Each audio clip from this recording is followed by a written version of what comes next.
I took the liberty of going over the Bengals season and showing you why Zac Taylor has no business being the head coach. You know, it's funny. They fire four coaches except the guy they need to fire. But whatever. First game of the year, playing the Patriots, we lose 16-10. That was embarrassing. That should have never happened. But that was Zach not having his team prepared to play. And so yeah, we lose that game, a game we shouldn't have lost. Then we go to the Chiefs, and we have the Chiefs beat 25-16, but Zac Taylor, what does he do? He shits his pants. That's his loss. I don't care what anybody says. Yes, I know the defense broke down, but guys, listen, like I told you before, Zach is the head coach, okay? He's not like a frickin' special teams coach or a coordinator or whatever. He's the head coach. It's his job to make sure that he coaches to his team's strengths. But he didn't, and guess what? We were holding Patrick Mahomes down. He only had 16 points to this point in the fourth quarter against a shitty-ass defense. We're shutting Patrick Mahomes down. They could only get field goals. But Zach, for whatever stupid frickin' reason, decides to abandon the pass game again. And it cost us the game, gave Patrick Mahomes the ball back, and yeah, the rest is history. So we should be 2-0, but instead we're 0-2.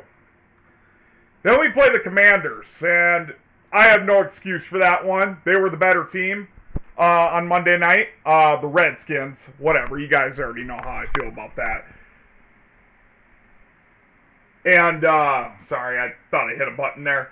But yeah, Redskins, we lost that game by 5 points. Another close loss that we should have not had. But I'll take it because the defense played like shit.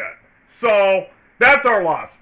So we're 0-3 at this point, but we should be 2-1 at worst. So then we go to Carolina, win 34-24, and oh wow, you beat Carolina. A frickin' volleyball team can beat Carolina. Okay? So that's not saying anything. So we get on the winning streak there. Then we have the Baltimore Ravens. We lose 41-38. And Zach having the worst frickin' coaching decisions I've ever seen in my life. I mean, oh my God.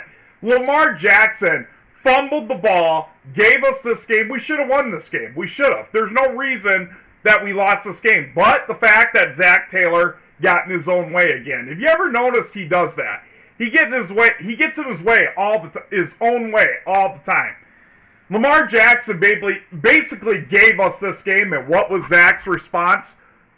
You have one of the best quarterbacks in the league, and he decides to run it 3 straight times up the gut because he's a fucking moron. So imagine your team having one of the best quarterbacks, and he's cooking on all cylinders right now. He's torturing the Ravens defense. Torching. That's the word I was trying to get out. Torching the Ravens defense. But Zach, in typical Zach fashion, if it works, we're not going to use it. So it gives the ball back to Lamar Jackson, and they won the game. Then we played the Giants. Again, who the hell can't beat the Giants? We win that game. Then we go to Cleveland. We beat Cleveland. Big frickin' deal. Then we're at home again against Philadelphia, and this loss was humiliating. This was 37-17. This was the worst loss we have had up to this season, at this point of the season. So, yeah, no excuse. Philadelphia was the way more superior team, and it showed.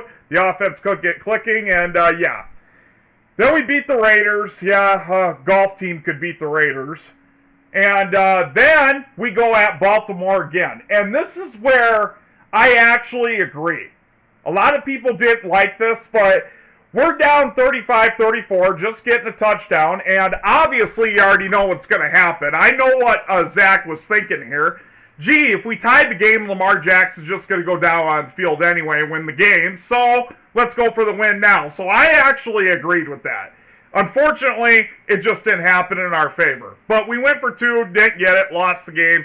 So this one I can kind of accept, but we should have beat the Ravens both times, realistically. At the very least, we should have beat them once. we shouldn't have lost to them twice. So, yeah. Then we played the Chargers. We actually have a chance to win this game, too. We only lost 34-27. But Zach making boneheaded plays again, like he always does, cost us this game. We got in a hole early this game, and we clawed back. So, you know, honestly, yeah, you could say it's Joe Burrow on this one or whatever, but no. This was a winnable game. We should have beat the Chargers, and we didn't. And so at this point, then we get a bye week, week 12. Week 13, we played the Steelers at home, and we absolutely lay an egg. I mean, we give up 44 points at home. I mean, we score 38. Like I said, this is a situation where Joe Burrow just can't score enough points because our defense, like I said, can't stop a parked car. So, yeah. But realistically, we should have beat the Steelers both times. We should have. I mean, but we don't have a defense. So I believe our record at this point, we're 4-8, I think, at this point. But we're 4-8, but we should be like 8-4 or 9-3 at worst. And that's being. I mean, if you look at. Let's go back here. The worst loss we had was against the Eagles. Outside of every other loss outside of the Eagles has been a winnable game. Winnable game every single time. We could have only lost one game right now if we had decent owner and head coach.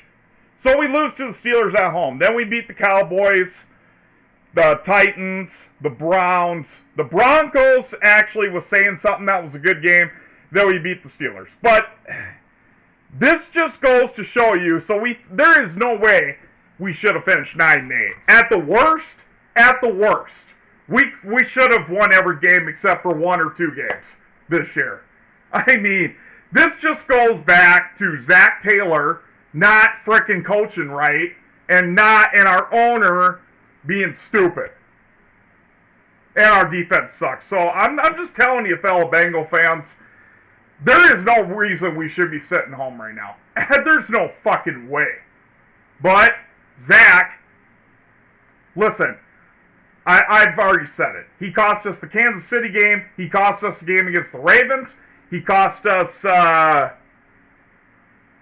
game. Well, there's a couple more games that he cost us.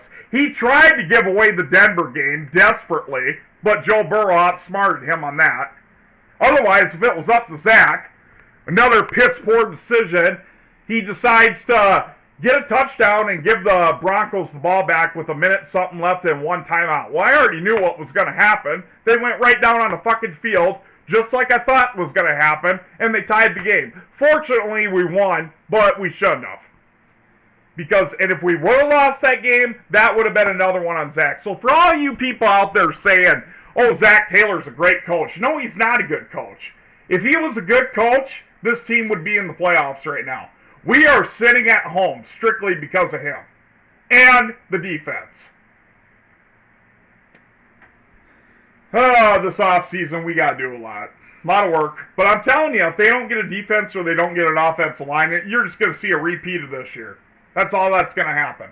And Joe Burrow's playing his ass off. You can tell this guy is doing everything he can, but he's getting no help. And it's a shame, man. It's a shame. Hope you guys have a good night. I know I watched a few of the playoff games. I really don't care, to be honest with you. Vikings freaking choked as normal. And, shit, I can't even remember. Oh, yeah, Mike Tomlin lost. Oh, what a shock. Wow. But he had a winning season.